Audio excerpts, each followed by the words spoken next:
Student classes ધોરણ 9 વિષય ગણિત ચેપ્ટર 1 સંખ્યા પદ્ધતિ ભાગ 3 ભાગ 3 પણ જતા પહેલા ભાગ 1 અને ભાગ 2 ની લિંક હું ડિસ્ક્રિપ્શન બોક્સમાં મૂકી રાખું છું, જેની તમારે નોંધ લેવી. હવે ભાગ 1 ના અંદર સ્વાધ્યાય 1.1 પહેલાની તમામ માહિતી હું વિડીયોમાં મૂકેલ છે અને ભાગ 2 ના અંદર ઉદાહરણ નંબર 1 ની ગણતરી કરેલ છે. હવે ઉદાહરણ નંબર 2 ની ગણતરી આપણે ભાગ 3 ના અંદર કરીએ. ઓકે, તો ચાલો એનો આન્સર આપીએ આપણે. ઉદાહરણમાં પૂછેલ શું છે? 1 અને 2 વચ્ચેની 5 સમય સંખ્યા શોધો. 1 અને 2 વચ્ચેની 5 સમય સંખ્યા શોધો. હવે કોઈ પણ બે સંખ્યા વચ્ચેની સમય સંખ્યા શોધવાની હોય તો તેના માટે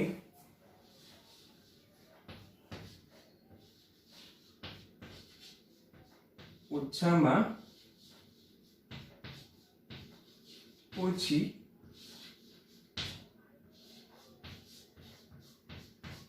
બે રીતો છે. આનો અર્થ શું થયું? ઓછામાં ઓછી બે રીતો છે એનો અર્થ એવું થાય કે 2 અથવા 2 કરતા વધારે. આ વિધાન એ કહેવા માંગે છે કે 1 અને 2 વચ્ચે 2 અથવા 2 કરતા વધારે રીતે આપણે સમય સંખ્યા શોધી શકીએ છીએ. હવે અહીંયા આપણને 1 અને 2 વચ્ચે આપેલી છે. એક્ઝામમાં કોઈ પણ તમને આપે એના માટે ટોટલ 2 રીતો મેં અહીંયા શીખવાડીશ, તો આપણે તમારે નોંધ લેવી. તો આગળ જઈએ આપણે.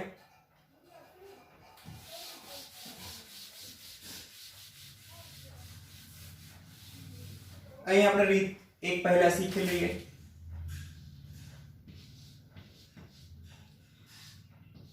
રીત 1. ચાલો હવે રીત 1 માં આપણે કરીશું શું એના વિશે વિચારીએ. તો રીત 1 ના અંદર સંખ્યા રેખા દ્વારા વિચારી લઈએ. આપણે કેવી રીતે દાખલો ગણીશું એની પહેલા માહિતી લઈ લઈએ. જો 1 અને 2 એમ તો ખરેખર પ્રાકૃતિક સંખ્યા છે, 1 થી અસંખ્ય એટલે તો આપણે 1 અને 2 વચ્ચે આવતી સમય સંખ્યા શોધવાની છે. તો આ સમય સંખ્યા શોધવા માટે આપણે કરીશું શું? 1 અને 2 1 વત્તા 2 સરવાળો કરીશું.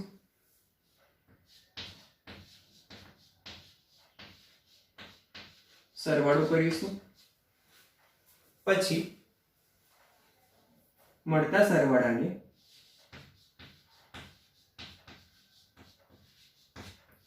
2 વડે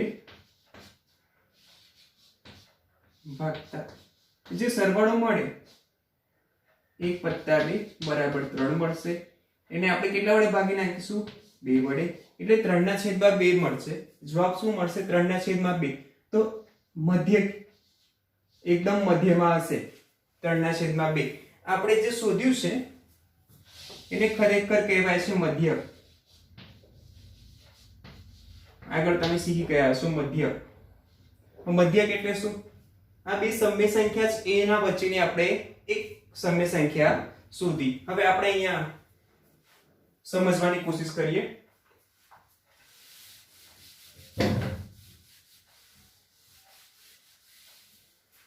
ચાલો રીત 1. તો બે સંખ્યા આપેલી હોય r અને s. બે સંખ્યા છે.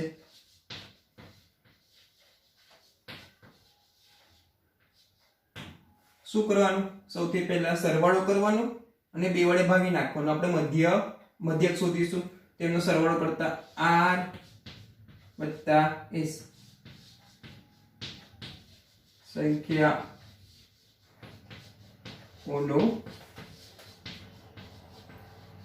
સરવાળો. પછી શું કરીશું? r વત્તા s ભાગ્યા 2 2 વડે ભાગતા. આ પદ્ધતિનો આપણે ફોલો કરીશું. તો ચાલો 1 ને 2 નો સરવાળો કરતા 1 અને 2 નો સરવાળો કરીએ 1 + 2 જવાબ શું આવશે 3 પછી મળતા સરવાળાને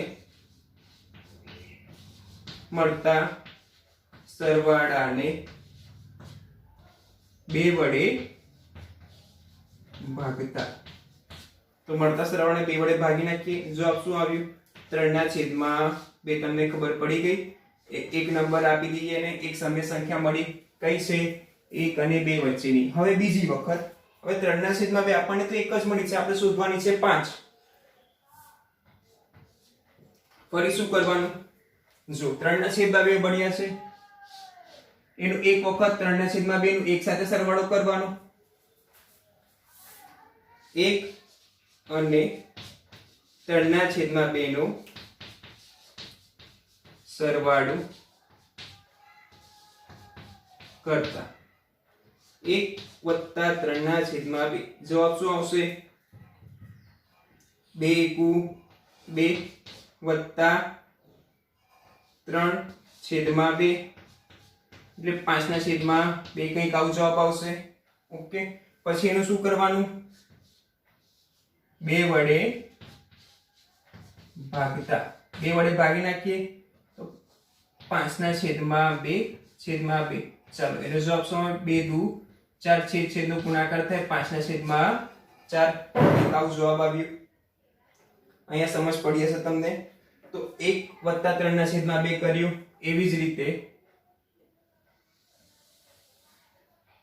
આગળની સંખ્યા કઈ મળી આપણને 5/4 આપણને મળી છે 5/4 હવે શું કોનો સરવાળો કરવાનો 3/2 અને 2 નો સરવાળો કરી આ બંનેની વચ્ચેની બધી કિંમત લઈ આવવાની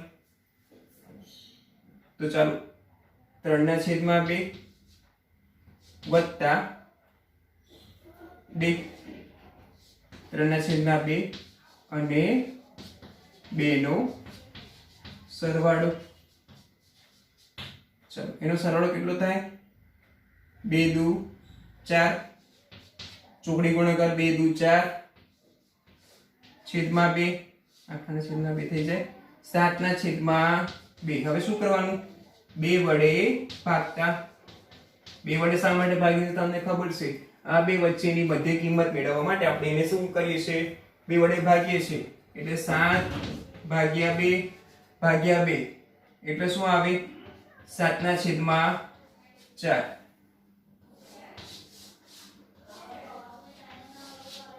3 નંબર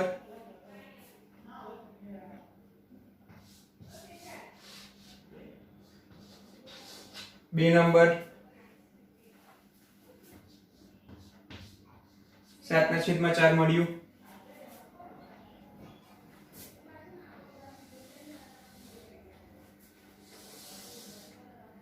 એ 7/4 ને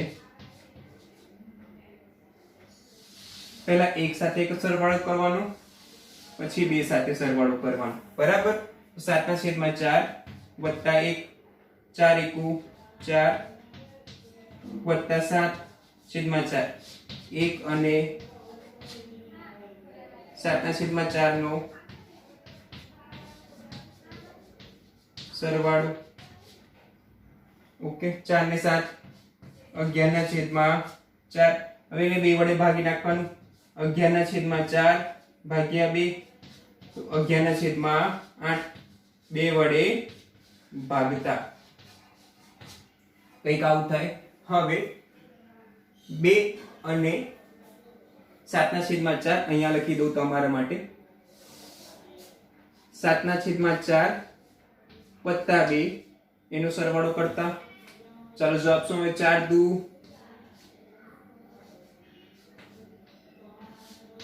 8 8 ને 7 15/4 મળતી સંખ્યાને કેટલા વડે ભાગવાનું છે 2 વડે ભાગતા હવે 2 વડે ભાગી નાખીએ તો 15/4 ભાગ્યા 2 તો 15/8 કઈક આવી સંખ્યાઓ મળી ગઈ છે આ 5 નંબરની આપી દઈએ આ 4 નંબર આપી દઈએ.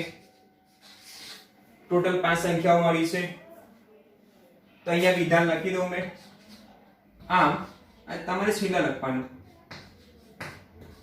1 અને 2 વચ્ચેની 5 સમય સંખ્યા કઈ કઈ મળી છે? સૌથી પહેલા આપણને મળી 3/2. અહીંયા ધ્યાન આપજો. 3/2 પછી 5/4 7/4 11/8 અને બીજી મળી છે 15/8 છે. આગળ આપણે રીત 2 થી ગણતરી કરીએ. રીત 1 ના અંદર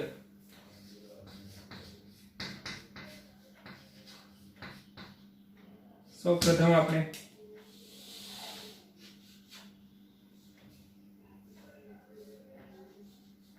1 અને 2 નો સરવાળો કર્યો.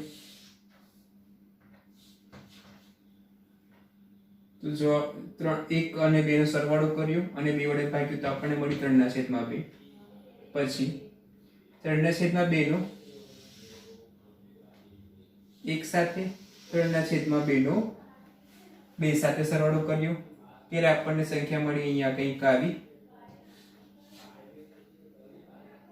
2 × 2 એટલે 5/2 મળી અને આપણે એને 2 વડે ભાગી નાખીએ એટલે 5/4 થઈ. એવી રીતે આનો પણ 2 × 4 4 ને 3 7 પછી એને પણ આપણે ભાગી નાખીએ 2 સાથે એટલે 7/4. હવે બીજું હવે 7/4 જે સંખ્યા મળેલી એનું ફરી આપણે કરેલું સરવાળો 1 સાથે પછી સરવાળો કરેલો 2 સાથે 4 × 4 4 ને 7 તો અહીંયા આપણને સંખ્યા મળેલી 11/8. 2 વડે ભાગી નાખેલું. પહેલા સરવાળો કર્યો તો 7/4 વત્તા 1 પછી 2 વડે ભાગી એટલે 4 × 2 8 થઈ જાય છેદમાં.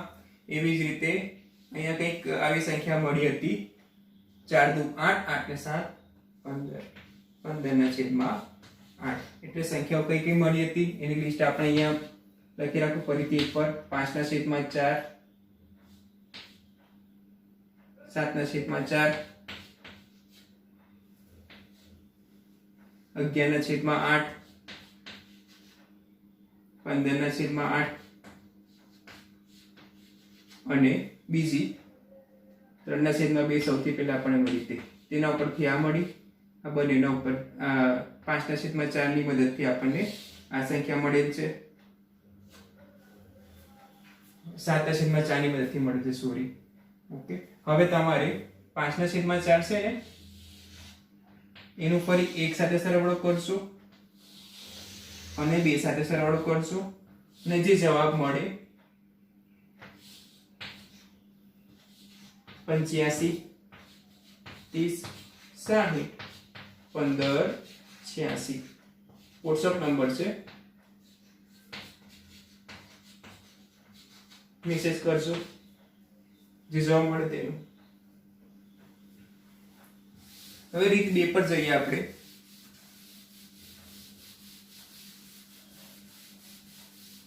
રીત 2 પર. હવે રીત 2 માં 1 અને 2 વચ્ચેની 5 સમય સંખ્યા શોધવાની છે. તો અહીંયા આપણે પહેલા શું કરતા હતા? 1 અને 2 એ બંનેનો સરવાળો કરતા હતા, 2 વડે ભાગતા હતા. અહીંયા શું કરવાનું? સંખ્યા જોવાની. કેટલી સમય સંખ્યા શોધવાની છે? તો 5 સમય સંખ્યા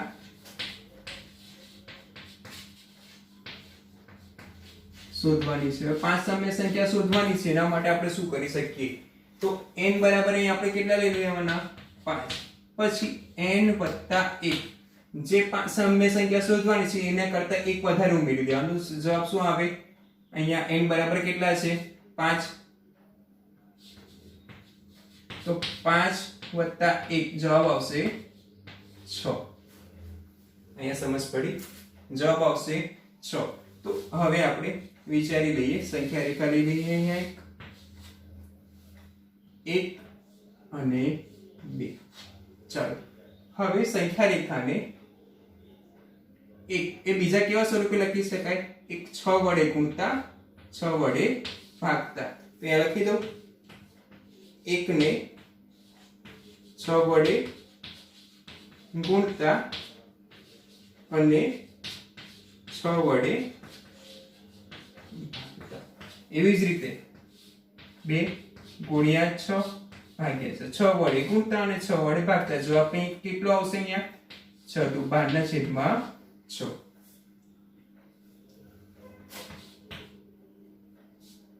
2 ને 6 વડે ગુણતા અને ભાગતા એટલે 12/6। 12/6। તો જો કંઈક આવું પણ લખી શકાય મારાથી, 6/6 12/6। તો એના વચ્ચેની સમય સંખ્યા આપણે સરળતાથી લખી શકીએ। 6 પછી શું આવે? 7।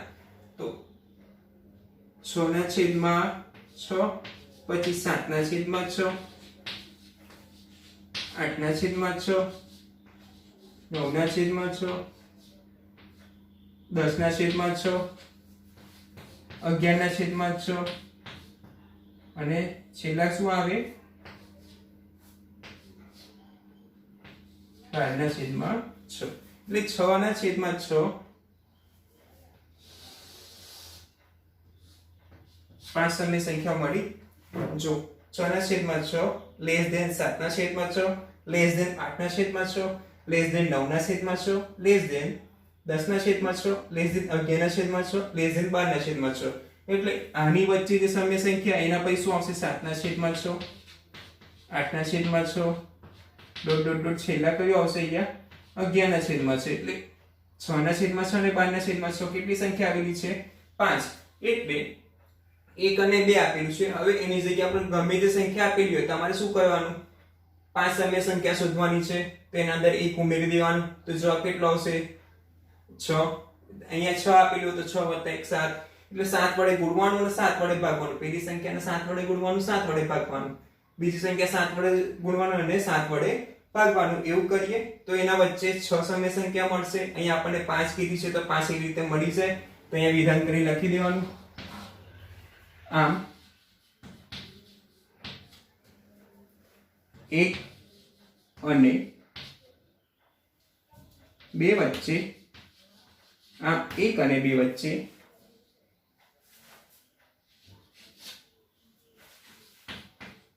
પાંચ સમય સંખ્યા। આ સહેલી રીત છે। જો કઈ કઈ છે 6/6 અને 12/6 વચ્ચેની લખી દઈએ બધી, તો કઈ કઈ થાય? તો 7/6 8/6 9/6 10/6 11/6 અને 12/6 તો આપણી 2 થઈ જાય। એટલે 5 સમય સંખ્યા મળી ગઈ। મળે સહેલું છે। રીત 2 રિવિઝન કરી લઈએ। 1 અને 2 વચ્ચેની 5 સમય સંખ્યા, તો n = 5, n = 5 લીધું, પછી એના અંદર 1 ઉમેરી દીધું। તો પછી અંશ અને છેદ બંનેમાં 6 વડે ગુણવાનું છે અને 6 વડે ભાગવાનું। બેમાં 6 વડે ગુણવાનું અને 6 વડે ભાગી નાખવાનું। તો વચ્ચેની સમય સંખ્યા મળી જશે। Thank you.